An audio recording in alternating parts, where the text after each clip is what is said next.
presensya ni Kristo. Ang buhay na nasa Panginoong Hesukristo ay ang buhay ng Diyos, kaya't ito ay tinatawag na buhay na walang hanggan. Kung saan naroon ang presensya ni Kristo, mayroong kaligtasan, kapatawaran, kagalingan at kasaganaan. Kahit noong bago pa siya namatay sa krus at muling nabuhay, ang presensya ng Diyos ay nasa kay Jesus, kaya't sa kapangyarihan ng Espiritu Santo, siya ay nagpagaling ng mga may sakit. Dinala ng mga tao ang mga may sakit na nasa kanilang higaan saan man nila mabalitaan na naroon siya.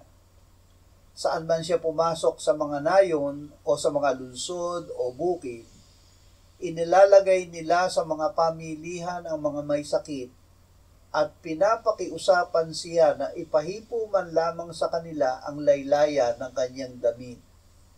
At ang lahat ng humipo nito ay pawang gumaling.